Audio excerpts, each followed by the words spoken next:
기도합니다. 아멘. 십계명은 우리가 잘 알듯이 하나님에 대한 계명과 사람에 대한 계명, 이 두 파트로, 두 부분으로 나누어져 있습니다.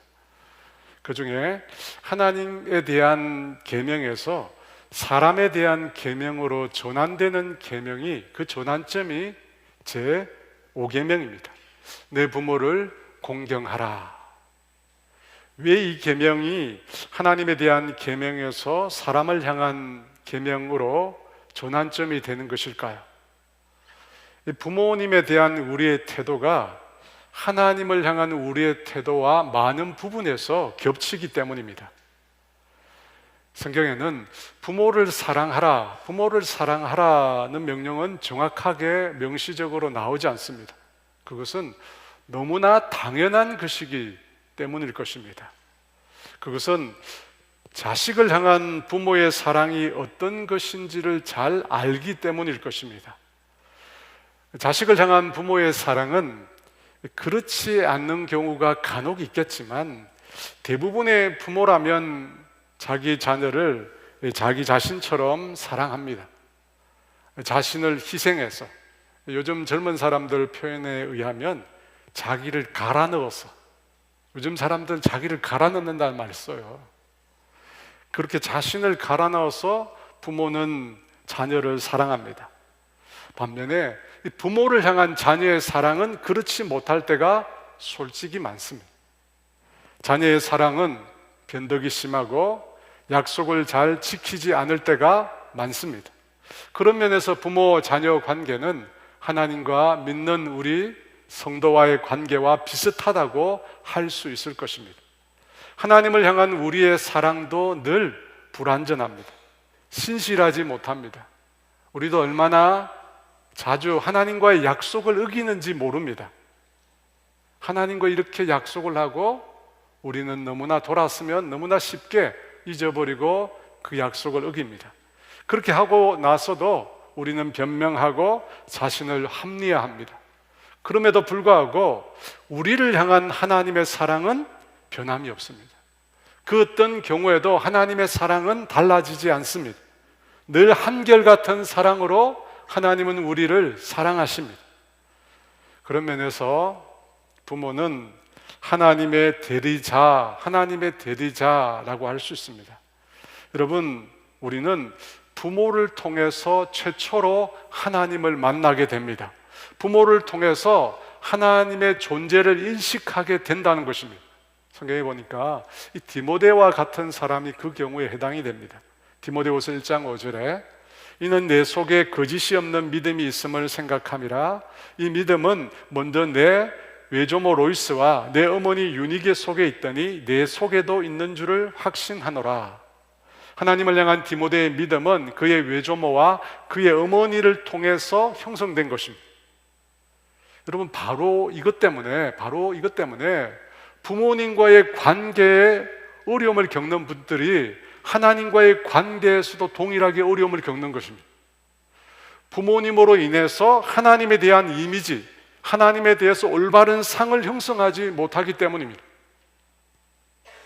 왜 하나님을 두렵고 무서운 분만으로 인식합니까? 왜 하나님을 구두쇠 같고 늘 귀를 막고 듣지 않는 고집스러운 분으로 생각합니까? 그 모든 게 부모에게서 나온 것입니다. 부모의 모습이 하나님께 겹쳐지는 것입니다. 그래서 여러분, 부모 역할이 너무나 중요한 것입니다. 여러분, 우리라는 존재가 부모님을 통해서 이 땅에 존재하게 되었습니다. 그래서 부모님을 공경하고 사랑해야 합니다. 그뿐만 아니라 우리는 부모님을 통해서 하나님을 만나게 됩니다. 그래서 우리가 부모 역할을 잘 해야 합니다. 여러분, 우리 부모들은 하나님의 대리자입니다. 우리를 통해서 자녀가 이 땅에 존재하게 되었고, 우리를 통해서 자녀가 하나님을 만나게 되는 것입니다. 그래서 여러분, 자녀에게 부모라는 존재는 절대적입니다. 그 자녀가 어릴수록 부모의 존재는 더 큽니다. 부모는 자녀에게 있어서 하나님 같습니다. 여러분, 우리가 이 사실을 놓치면 안 됩니다. 자녀에게 있어서 부모는 하나님과 같은 존재입니다. 내 부모를 공경하라. 이 계명이 중요한 또 하나의 이유는 이 계명에는 놀라운 약속이 주어져 있기 때문입니다. 신명기 5장 16절 말씀 다시 한번 읽어볼까요? 너는 내 하나님 여호와께서 명령한 대로 내 부모를 공경하라. 그리하면 내 하나님 여호와께서 내게 준 땅에서 내 생명이 길고 복을 누리리라. 지난주에 이 십계명의 두 번째 계명을 다룰 때 하나님의 계명을 지키는 자에게 천대까지 은혜를 베푸신다고 했습니다. 하지만 구체적으로 어떤 은혜를 베푸시는지는 성경에 명시되어 있지 않습니다. 그런데 부모를 공경하라는 이 계명에는 아주 구체적인 복이 명시되어 있습니다. 하나님 여호와가 내게 준 땅에서 내 생명이 길고 복을 누리리라. 신약성경 에베소서 6장 2절에도 이 계명이 약속이 보장된 첫 계명으로 나옵니다. 같이 읽어볼까요? 내 아버지와 어머니를 공경하라. 이것은 약속이 있는 첫 계명이니 이로써 내가 잘되고 땅에서 장수하리라. 약속이 있다는 것입니다. 이 계명을 지키면 그것과 관련된 약속을 이루어 주신다는 겁니다. 내가 잘되고 내가 땅에서 장수하리라. 예전에는 사람들이 일찍 생을 마쳤으니까 당연히 오래 사는 것이 복이었습니다. 하지만 질병이나 기타 삶의 문제로 인해서 고통을 받으면서 오래 산다면 여러분 그 삶은 복이 아닐 것입니다. 그래서 이 말씀은 단순 오래 사는 것이 아니라 오래 살면서 건강하고 형통한 삶을 사는 것을 말한다고 할 수 있습니다. 부모를 공경하면 그와 같이 건강하고 형통한 삶을 하나님께서 약속해 주셨습니다. 하나님이 약속해 주셨어요. 그렇다면 부모를 공경한다라고 할 때 이 공경한다는 말은 무슨 뜻일까요? 이 공경이라는 말의 히브리어는 카베드라고 하는데 이 단어는 무겁다, 존귀하다는 뜻을 가지고 있습니다. 그러니까 내 부모를 공경하라, 카베드하라라고 하는 말은 부모를 가볍게 대하지 말고 존귀하게 여기라는 뜻입니다. 그런데 이 단어가 부모님에게뿐만 아니라 하나님께도 동일하게 사용이 되었습니다. 성경에 보니까 하나님을 영화롭게 하고 하나님을 경외하라는 뜻으로 카베드가 사용이 된 겁니다. 곧 부모를 향한 공경은 하나님을 향한 우리의 신앙의 태도와 다르지 않다는 것입니다. 하나님을 향한 우리의 마음과 부모님을 향한 우리의 마음이 같은 것이어야 한다는 것입니다. 제가 서두에 말씀드렸듯이 부모와 자녀의 관계는 하나님과 믿는 성도와의 관계와 다르지 않다고 했습니다. 그 근거가 카베드라는 단어에도 나오는 것입니다. 물론 부모를 잘 공경하는 사람이 하나님을 잘 공경하는 사람은 아닐 수 있습니다. 여러분 그렇죠? 믿지 않는 이 세상 사람들 중에도 부모를 잘 섬기는 분들이 너무 많습니다. 하지만 하나님을 잘 공경하는 사람은 반드시 부모를 잘 공경하는 사람이 되어야 합니다. 왜냐하면 하나님을 섬기는 것과 부모를 섬기는 것이 다르지 않기 때문입니다. 하나님을 잘 섬기는 사람이 부모님은 잘 섬기지 않는다, 이치에 맞지 않다는 것입니다. 부모님은 하나님의 대리자이며 하나님을 경외하는 것과 부모님을 공경하는 것이 같은 의미이기 때문입니다. 그래서 여러분, 예수를 믿는 우리는 부모님을 잘 공경해야 합니다. 당연한 것입니다. 그것은 곧 하나님을 섬기는 것과 깊은 연관이 있습니다. 그런데 이 너무나 당연한 것에 하나님은 놀라운 복을 약속하고 계십니다. 내가 땅에서 잘되고 땅에서 장수하리라. 그런 면에서 지금 현 세대는 참 우려스럽습니다. 현대판 고려장이 너무 많습니다. 흔히 그런 말이 있어요. 딸이 하나면 어디에서 죽는다고요? 싱크대 아래에서 죽고, 아들이 둘이면 길에서 객사한다. 들어보셨죠? 딸이 하나면 그 딸을 위해서 살림을 해주다가 지쳐서 싱크대 아래에서 죽습니다. 아들 둘은 서로 밀쳐대니까 부모가 갈 데가 없어서 길에서 죽는다는 겁니다. 우스갯소리지만 참 마음이 아픈 겁니다. 한때, 지금은 덜하지만 장남 기피증이 있어요. 딸의 결혼할 대상자가 장남인지 차남인지를 확인합니다. 장남이면 부모를 모시지 않을지 묻습니다. 여러분, 이 모습이 우리 세대입니다. 그런데 오늘 성경은 뭐라고 말씀합니까? 부모님을 공경하라. 가볍게 대하지 말고 존귀하게 대하라 말씀합니다. 그러면 무엇이 있다고 합니까? 하나님의 놀라운 축복이 있다고 합니다. 하나님의 약속이 있는 첫 계명이라고 합니다. 여러분, 하나님이 약속하신 이 놀라운 축복을 받기를 원하십니까? 그렇다면 하나님의 말씀대로 하십시오. 하나님의 축복의 길은 분명합니다. 하나님이 약속하신 축복의 길이 뭐예요? 내 부모를 공경하라. 내 부모를 공경하라. 여러분, 이 말씀은 지금 살고 있는 우리 세태와 다릅니다. 우리는 애쓰고 수고하고 노력하고 능력이 있으면 복된 삶을 산다고 믿는데, 하나님이 약속하신 축복의 길은 전혀 다릅니다. 하나님이 어떻게 하면 우리가 축복된 삶을 누릴 수 있다고 말씀하십니까? 내 부모를 공경하라. 내 부모를 공경하라. 그러면 내가 잘 되고 형통한 삶을 살게 된다고 말씀하고 계십니다. 여러분, 이 말씀은 분명히 우리의 자녀들에게 하신 말씀입니다. 그런데 이 성경 본문은 조금 다르게 해석될 수 있습니다. 내 부모를 공경하라. 그리하면 내가 잘되고 장수하리라. 그리하면 이 말은 결과로 해석이 됩니다. 결과. 내 부모를 공경하라. 그 결과로 내가 잘되고 장수한다는 것입니다. 그런데 원문에 쓰인 단어를 보면 이 단어가 목적으로도 쓰입니다. 목적. 그러니까 내가 잘되고 장수하기 위해서 내 부모를 공경하라 라고 해석될 수 있다는 겁니다. 여러분, 그렇게 해석하면 내가 잘되고 장수하기 위해서 내 부모를 공경하라 라고 해석하면 이 말씀은 자녀뿐만 아니라 부모에게도 해당이 됩니다. 그러니까 여러분은 여러분의 자녀가 잘되고 형통한 삶을 살기를 원하시죠? 어떻게 해야 합니까?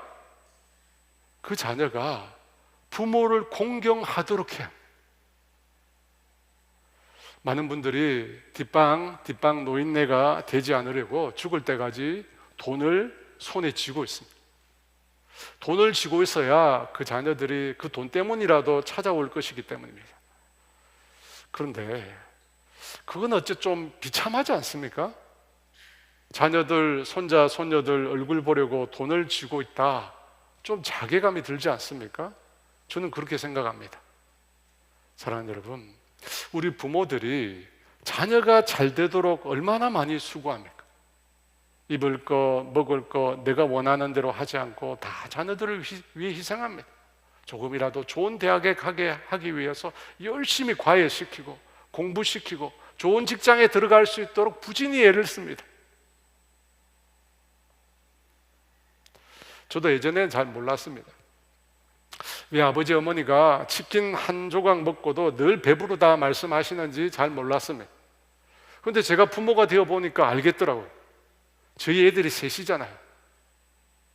잘못 시켜서 치킨 한 마리만 시키면 애들이 득달같이 달려드는데 손을 내밀 수가 없는 거예요. 여러분, 그 장면이 떠오르시죠? 그래서 제가 지난번에 김모 집사님, 저에게 김모 집사님 가정에 신방을 가는데 음식으로 뭘 드시겠냐고 묻길래 제가 치킨을 시켜달라고 했습니다. 제 신방 역사상 신방 가서 치킨 먹기는 처음이에요. 근데 너무 좋았어요. 그날은 정말 배가 터지도록 실컷 먹었어요. 여러분, 부모가 다 그렇습니다. 늘 자신보다 자식을 먼저 생각합니다. 자녀의 축복을 간절히 구합니다. 그런데 성경이 말씀하신 약속 있는 축복은 무엇이라고 합니까? 부모를 공경해야 한다고. 부모를 공경해야 그 자녀가 하나님의 복을 받는다고 합니다. 여러분, 사람의 복이 아닙니다. 이 세상의 복이 아니라 하나님이 약속하신 복을 받는다는 것입니다. 여러분, 이걸 우리가 얼마나 고대합니까?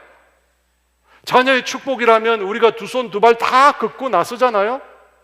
그런데 성경적으로 하나님의 복을 받기 위해서는 우리의 자녀들이 그 부모를 공경해야 한다고 합니다. 어떻게 하면 우리의 자녀들이 부모를 공경할까요? 너 복 받으려면 너 부모님 잘 섬겨야 돼? 이렇게 말하면 될까요? 여러분, 이 말 하면 반감만 잔뜩 쌓입니다. 지혜롭지 못한 방법이 아니라 아예 지혜가 없는 방법이에요. 여러분, 절대 이렇게 하시면 안 됩니다. 혹시 이번 주에 자녀들 때문에 화가 나는 상황이 있을 수 있습니다. 그때 이 말을 뱉을 수 있습니다. 그때 무조건 어떻게 돼요? 참아야 합니다. 여러분, 이 말 하는 순간 그동안 쌓아둔 모든 공덕탑 무너진다고 생각하시면 돼요. 절대 해서는 안 돼요. 제가 이렇게 강조했는데 분명히 하시는 분이 있을 거예요. 너 나한테 잘해야 하나님 복 받는 거야? 여러분, 절대 하시면 안 돼요. 여러분, 이거 하시면 자녀들은 이 말과 반대로 합니다. 겉으로는 그렇게 안 할지 몰라도 속으로는 절대 부모 공경하지 않습니다. 그러면 어떻게 우리의 자녀들로 부모를 공경하게 할까요? 공경받을 만한 부모가 되는 것입니다.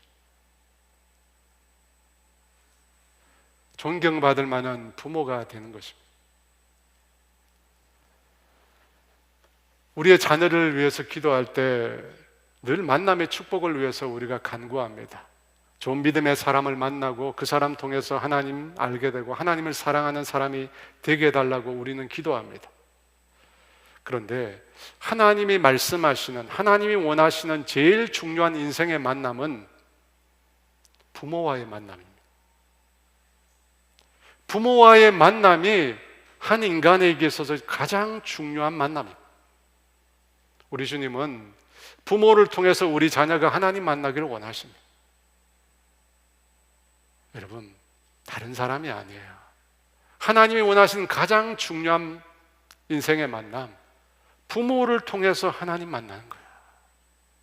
여러분, 그것을 우리가 인식한다면 우리가 어떤 부모가 되어야 될 것인가를 깊이 고민해야 합니다.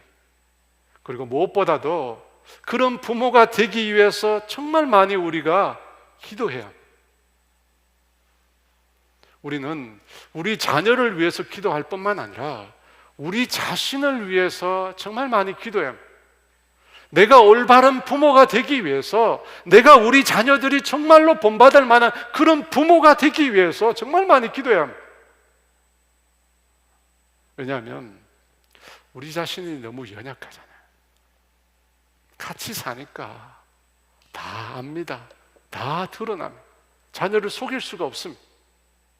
여러분, 우리는 최선을 다해서 우리의 자녀들을 키웠다고 생각하는데 그 생각은 내 착각일 수 있습니다. 착각이에요. 우리는 잘 모릅니다. 자녀들에게 물어봐야 돼요. 정말 우리가 최선을 다해서 그 자녀를 키웠는데 자녀들의 생각은 전혀 다를 수 있습니다. 그래서 여러분, 우리가 기도해야 돼요. 우리가 정말 기도해야 돼요.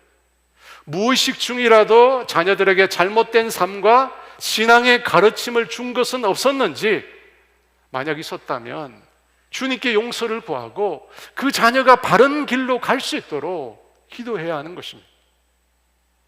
핸드폰 보지 마라, 누워서 보지 마라, 자기 전에 보지 마라, 매일 말하는데 정작 우리는 누워서 자기 전에 늘 핸드폰 보거든요. 제 얘기입니다. 여러분, 자녀들에게 신앙과 올바른 성품과 성경적인 가치관을 가르쳐야 하는데 우리 자신이 너무나 많이 부족합니다. 우리 자신이 너무나 많이 연약합니다. 자녀에게 본이 되어야 되는데 그렇지 못할 때가 너무 많습니다. 그래서 우리 자신을 위해서 많이 기도해요. 하나님, 제가 올바른 부모가 되게 해달라고. 우리의 자녀가 하나님 나를 통해서 하나님을 만날 수 있도록, 하나님을 만날 수 있도록 우리가 기도해야 합니다.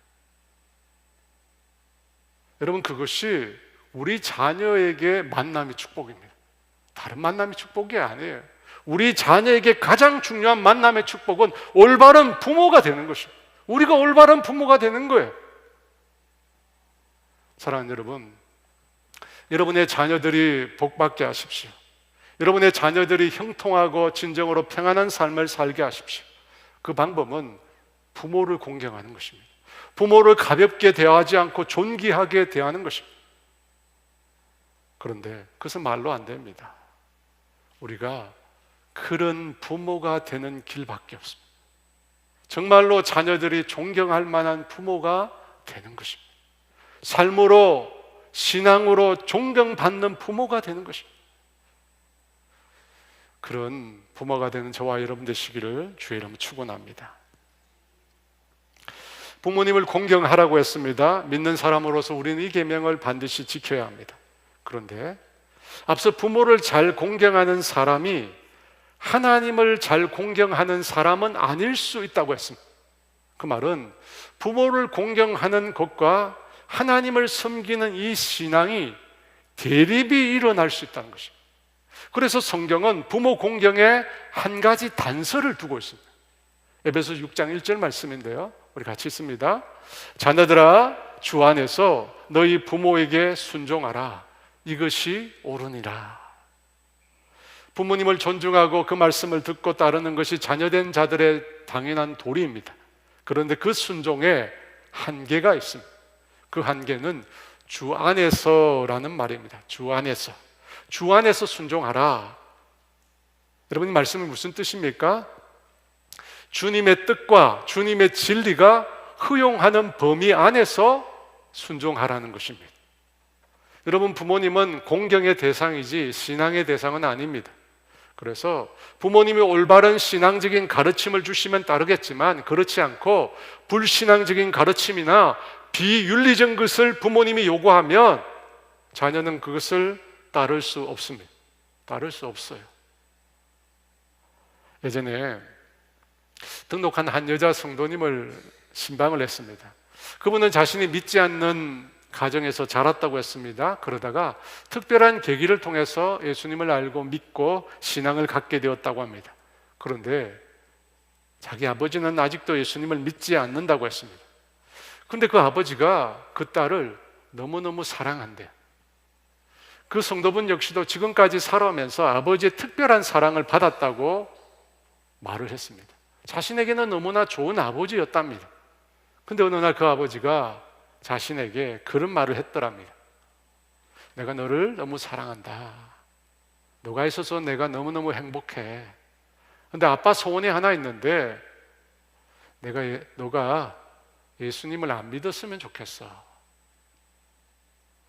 자신을 너무나 사랑하는 아버지로부터 예수님을 안 믿었으면 좋겠다는 말을 들은 것입니다.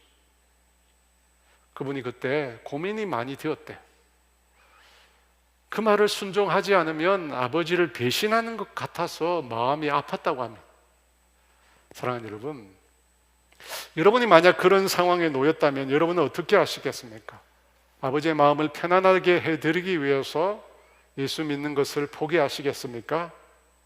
그런데 그것이 진정 아버지를 위한 길일까요?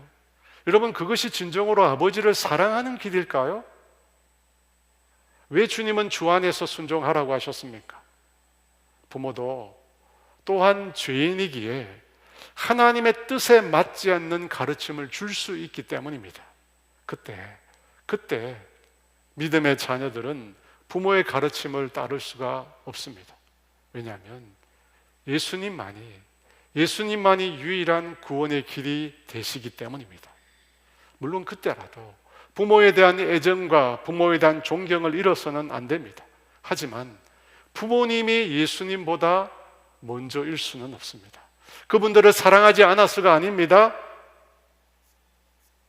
사랑하기에 그분들의 구원을 위해서 우리는 하나님을 최우선적으로 선택해야 하는 것입니다. 여러분, 이것이 성경이 말씀하고 있는 부모의 공경이며 또 부모 공경의 한계이기도 합니다. 사랑하는 여러분, 부모님을 공경하십시오. 진심으로 마음을 다해서 하나님을 섬기듯이 부모님을 귀하게 여기고 그분들을 존중하십시오. 또 무엇보다도 여러분 자신이 존경받는 부모가 되기를 위해서 노력하십시오. 내 자녀에게 내가 줄 수 있는 진정한 축복은 내가 그들에게 존경받는 부모가 되는 것입니다. 여러분, 이것이 하나님의 약속이 담겨 있는 첫 계명입니다. 그러므로 저와 여러분 모두가 그런 부모가 되시기를 주의 이름으로 축원합니다. 여러분, 이것이 10계명의 5번째 계명입니다. 그 다음으로 오늘 본문 17절 말씀입니다. 17절 말씀 같이 있습니다. 살인하지 말지니라. 10계명의 6번째 계명은 살인하지 말라입니다. 다른 사람을 죽이는, 살인하는 것이 큰 죄가 되는 이유, 첫 번째 이유는 인간이란 존재가 하나님의 형상으로 지음을 받았기 때문입니다.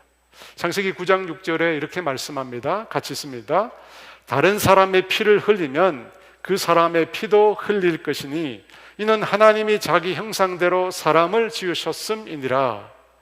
사람을 죽인 행위를 하는 자를 처벌해야 하는 이유는 인간이 하나님의 형상을 지닌 존재이기 때문입니다.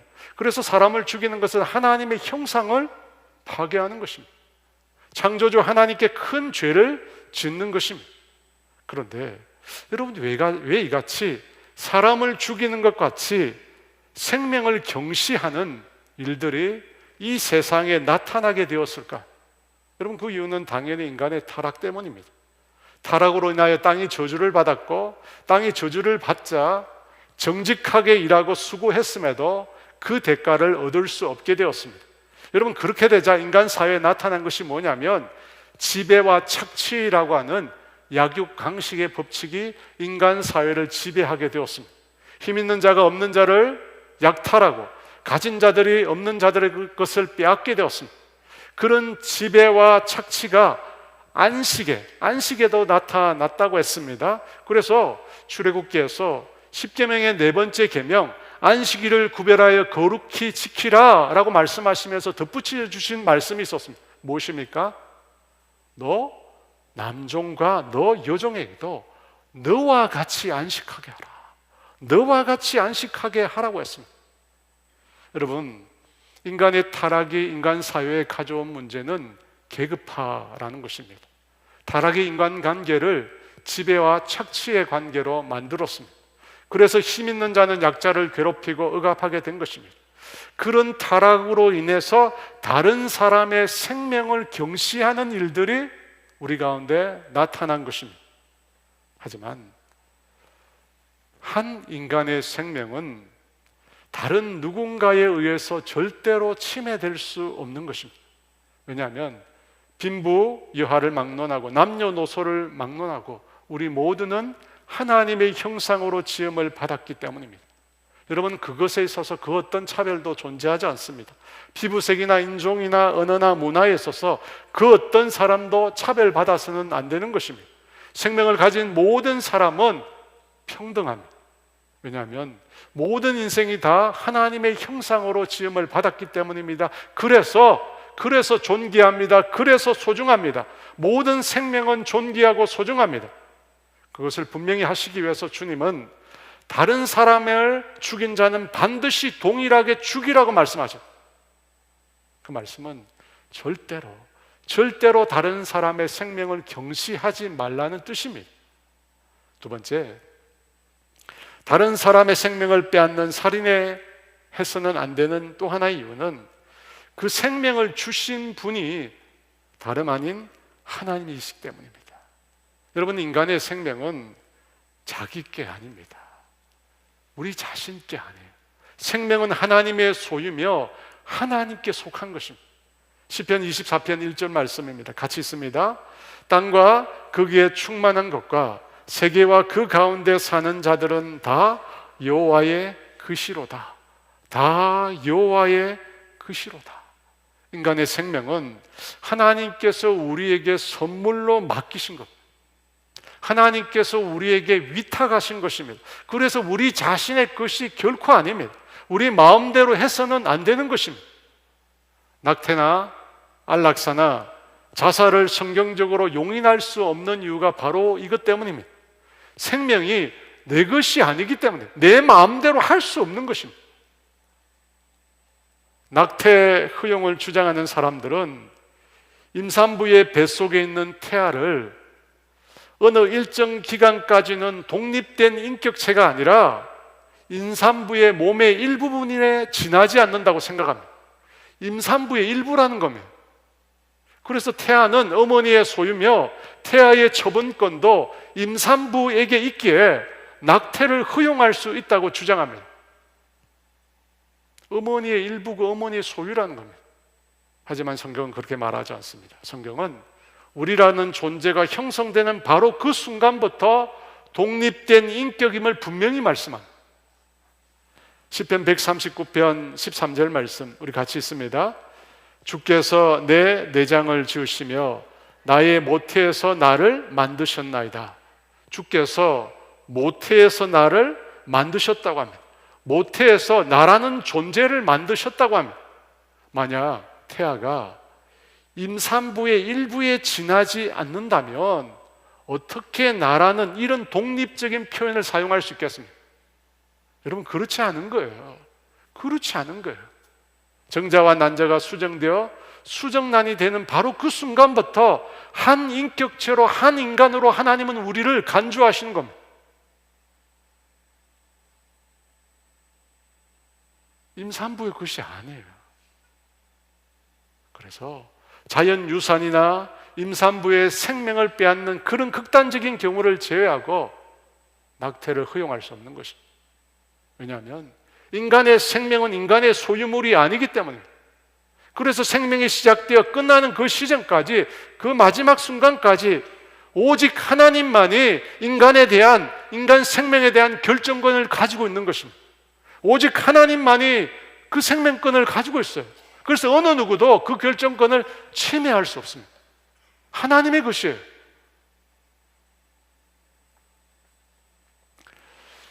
이 살인하지 말라는 계명은 사실 우리 대부분과 무관해 보입니다. 여러분, 우리 대부분은 살인하지 않잖아요. 그런데 예수님께서 이 계명을 모든 사람들에게 확대하셨어요. 어떻게 확대하셨을까? 우리 생각에 율법에 나타난 하지 말라 하라는 명령을 예수님은 마치 사랑으로 다 덮어주신 것 같은데, 율법에 대해 말씀하고 계신 산상수훈을 보면 사실 전혀 그렇지 않다는 사실을 우리가 발견합니다. 예수님은 사람을 죽이는 행동만이 제 6번째 계명을 범하는 것이 아니라 마음으로 형제를 미워하는 마음, 그 마음을 품는 그 자체가 이미 살인한 것이라고 말씀합니다. 충격적인 말이 아닐까요? 사람을 죽이는 것이 6번째 계명을 어기는 것이 아니라 마음속에 형제를 향하여 미움을 품는 것, 그 자체가 살인한 것이라고 말씀하세요. 마태복음 5장 21절 22절 말씀입니다. 같이 볼까요? 옛 사람에게 말한 바 살인하지 말라, 누구든지 살인하면 심판을 받게 되리라 하였다는 것을 너희가 들었으나 나는 너희에게 이르노니 형제에게 노하는 자마다 심판을 받게 되고 형제를 다하여 나가라 하는 자는 공회에 잡혀가게 되고 미련한 놈이라 하는 자는 지옥불에 들어가게 되리라. 예수님은 다른 사람에게 화를 내거나 욕하거나 다른 사람을 무시하는 그 행위를 모두 살인이라고 말씀합니다. 흥미로운 것은 이 말씀을 잘 들여다보면 삼심제도, 사법에 보면, 법원에 보면 삼심제도가 있잖아요. 이 말씀에도 삼심제도가 있어요. 처음은 심판을 받는다고 합니다. 근데 두 번째는 어떻게 됩니까? 공회, 유대인 총회, 유대인의 최고 의결기관인 사내들인 공회에 불려가게 된다고 합니다. 여러분, 그곳에는 유대인 종교 지도자들 70명이 모여서 그 범죄자를 치주합니다. 그 자리에 끌려간다고 합니다. 그리고 마지막에는 어떻게 됩니까? 지옥불에 들어가게 된다고 합니다. 처음 심판을 받는 경우는 어떤 경우입니까? 분노하는 것입니다. 분노. 여러분, 분노는 다른 사람의 인격을 향하여 터뜨리는 것입니다. 그것은 인격을 짓밟는 행위입니다. 여러분, 그 경우에 심판이 해부됩니다. 옛 계명에는 사람을 죽여야 심판이 해부되는데 주님이 뭐라고 말씀하시냐면 다른 사람을 향하여 분노를 터뜨리면 그 사람을 심판에 해부시킨다고. 두 번째, 라가 우리말로 미친놈, 미친년이라는 뜻입니다. 다른 사람의 인격 자체를 인정하지 않는 표현입니다. 세 번째, 미련한 놈은 상대를 무시하는 것입니다. 여러분, 욕하는 것보다 더 싫은 게 뭐죠? 싸늘한 표정으로 다른 사람 무시하는 것. 여러분, 그 사람 어떻게 된다고요? 지옥불에 들어가게 된다. 지금 예수님은 우리가 다른 사람을 인격적으로 인정하지 않거나 정죄해서는 결탄코 안 된다고 말씀합니다. 다른 사람을 욕하거나 냉랭하게 무시하는 것 절대 용납할 수 없는 행위라고 말씀합니다. 여러분, 옆 사람이 있는데 내가 싫어하는 감정이 있어서 마치 없는 사람처럼 대하는 거, 여러분, 성경적으로 살인행위입니다. 성경적으로 살인행위예요. 여러분, 이 말이 빈말일까요? 예수님도 가끔 우리처럼 실없는 소리 하시니까 하신 말씀일까요? 아닙니다. 이 말씀은 정색을 하시고 하신 말씀입니다. 정색을 하시고. 이 말씀대로라면 저는 주님의 심판을 피할 수 없을 것 같습니다. 저도 형제들, 믿음의 사람들을 말하거든요. 형제들에게 노한 적이 많습니다. 아주 많습니다. 미친놈이라고 많이 얘기했습니다. 사람들에게 심한 분노를 나타내었습니다. 같은 목사끼리 주먹질도 했습니다. 나가 미련한 말, 여러분, 이런 말들 양반이죠. 이런 말 하는 양반입니다. 입에 담을 수 없는 말도 많이 쏟았습니다. 이 말씀에 근거하면 저 역시도 형제를 살인한 자입니다. 요한일서 3장 15절에 이렇게 말씀합니다. 같이 읽어볼까요? 그 형제를 미워하는 자마다 살인하는 자니 살인하는 자마다 영생이 그 속에 거하지 아니하는 것을 너희가 아는 바라. 좀 충격적이지 않습니까? 미워하는 자마다 영생이 없다고 합니다. 형제를 미워하는 자는 거듭난 하나님의 사람이 아니라는 겁니다. 형제를 미워하는 사람은 거듭난 하나님의 사람이 아니라는 겁니다. 여러분, 누군가 미워하고 있다면 그 사람을 살인한 것이라고 주님 말씀하십니다. 여러분, 옆에 누군가 다른 사람 미워하는 소리 하시면 말씀해 주세요. 당신은 지금 그분을 살인하셨어요. 말씀해 주세요. 우리는 적극적으로 남을 해치는 것만 살인이며 죄라고 생각합니다. 하지만 우리 주님의 관점은 전혀 다릅니다. 마음속으로 미워하는 마음만 가져도 살인이라고 주님 말씀하십니다.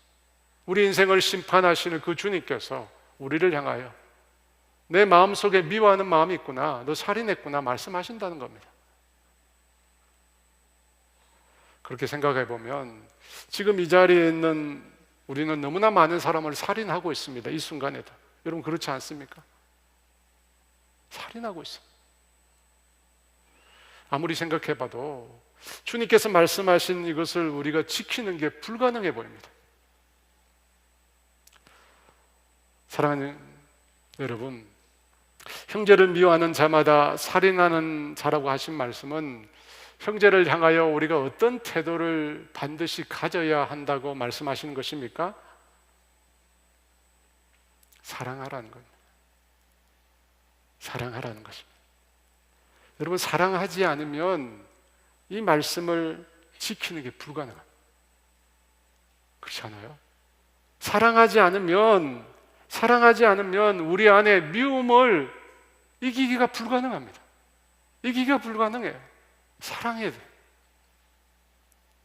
그러니까 살인하지 말라는 이 말씀은 이웃 사랑의 소극적인 표현입니다.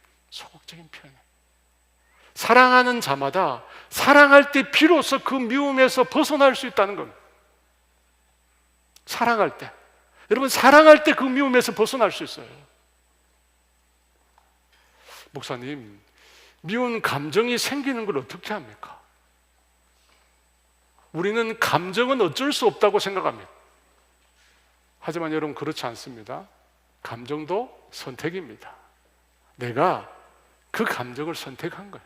미움도 내가 선택한 겁니다. 그렇지 않나요? 미워하기로 내가 선택한 것입니다.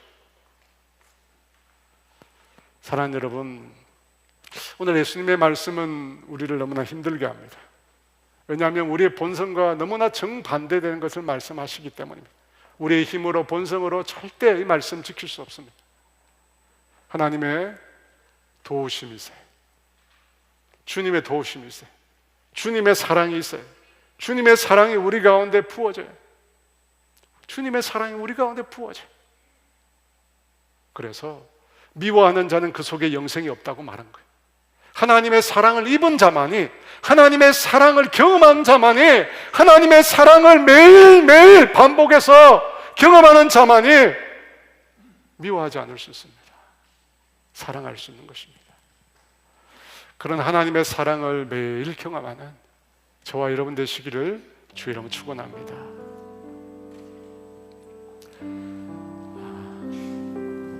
그 사랑 얼마나 라고 하는 찬양이 있는데, 이 찬양 드리며 하나님 앞에 같이 나아가겠습니다. 나 표현 못해도 나 표현하리라. 나 고백 못해도 나 고백하리라. 다 할 수 없어도 나 알아가리라. 다 닮지 못해도 나 닮아가리라. 나 표현 못해도 나 표현하리라. 다 고백 못해도 나 고백하리라. 다 할 수 없어도 나 알아가리라. 다 닮지 못해도 나 닮아가리라. 그 사랑 얼마나 아름다운지, 그 사랑 얼마나 날 구욕해 하는지, 그 사랑 얼마나 크고 놀라운지를, 그 사랑 얼마나 나를 감격하게 하니. 다 표현 못해도, 다 표현 못해도 다 표현하리라. 다 고백 못해도 나 고백하리라. 알 수 없어도 나 알아가리라. 다 닮지 못해도 나 닮아가리라.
마음은 어떠신지 모르겠습니다.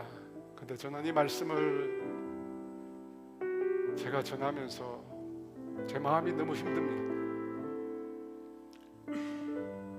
나는 부모님을 정말 마음 다해서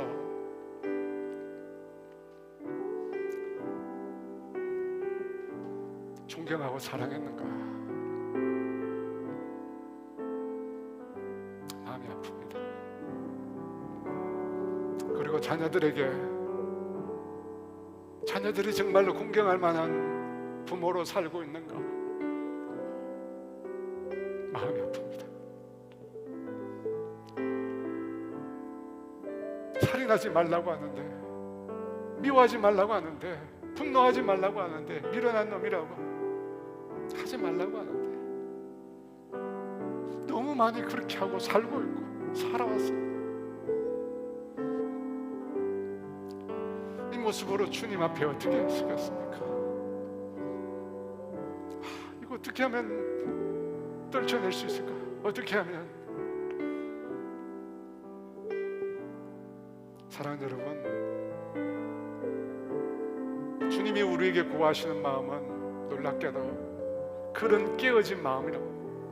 하나님이 찾으시는 마음은 깨어진 마음입니다. 깨어진 마음. 우리의 반듯하고 우리의 의롭고 자기 의로 가득 찬 그 모습 아니라, 하나님 내가 어떻게 해야 합니까? 하나님 도대체 나는 어떻게 해야 합니까? 주님이 원하시는 마음은 바로 그 깨어진 마음입니다. 그러니 여러분, 걱정하지 마시고 그 상한 마음 가지고 주님 앞에 나아가십시오.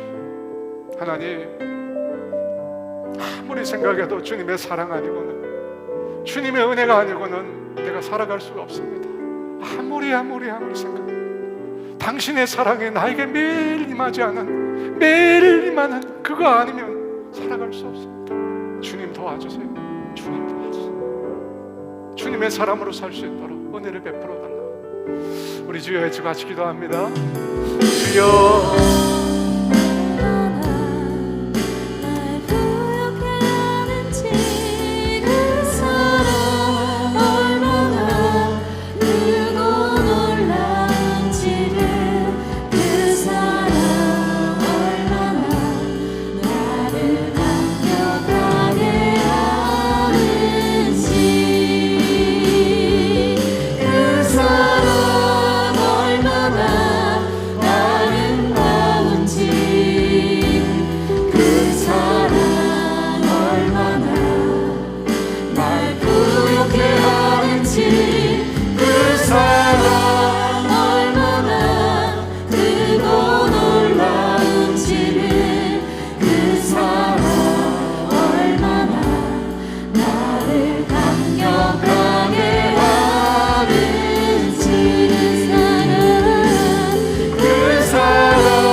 겸손한 마음으로 머리 숙여 기도하는 사랑하는 아들과 딸들에게 하나님의 예비하신 놀라운 은혜와 사랑을 부어 주시옵소서.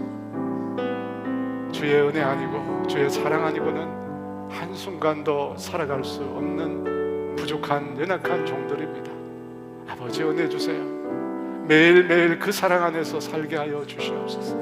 그래서 정말 내 부모를 하나님 섬기듯이 그렇게 사랑하고 섬길 수 있도록,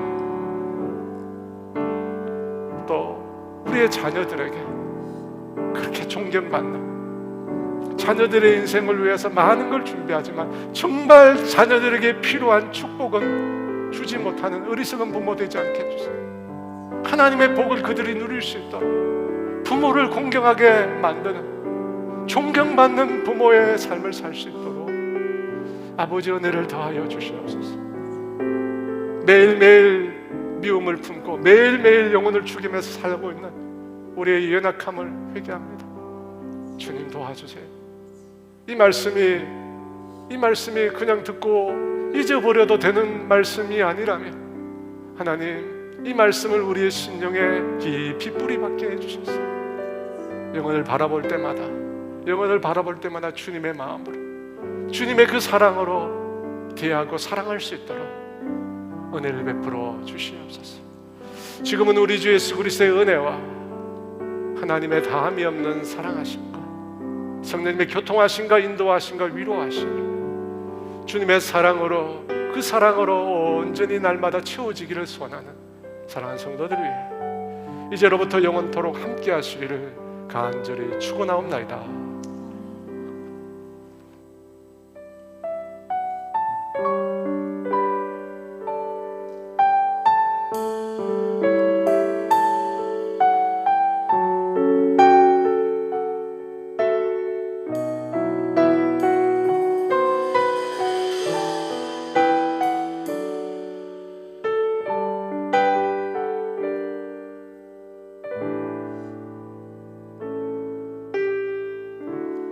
나의 눈가에 주름이 지고 눈물이 많아졌습니다. 잠시 눈 감고 뜬 것 같은데 어느새 여기 있습니다. 가슴 아픈 날도 많았었고 기쁜 날도 있었습니다. 짧은 여정을 뒤돌아보니 하나님의 은혜입니다. 지금까지 나의 여정은 모두 하나님의 은혜라. 지금까지 나의 모든 여정 인도하셨네.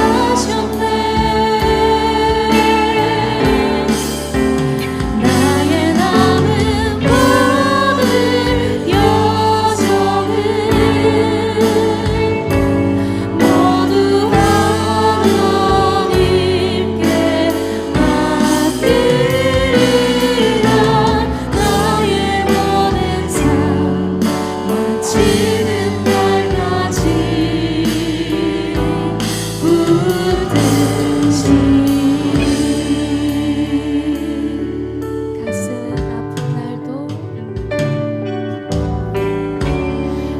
가슴 아픈 날도 많았었고 기쁜 날도 있었습니다.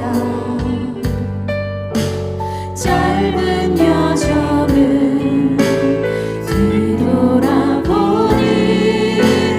하나님의 은혜입니다.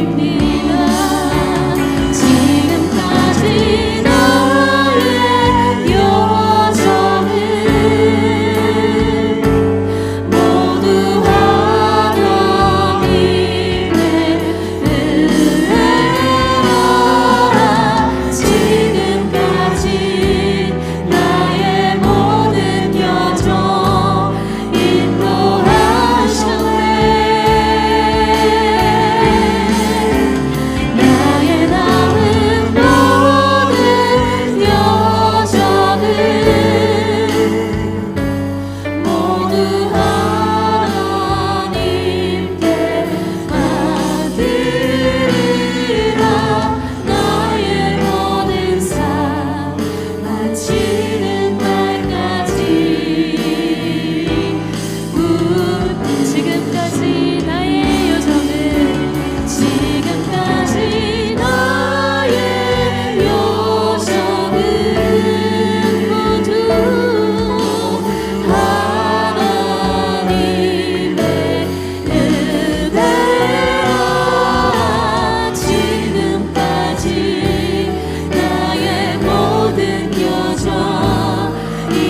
나의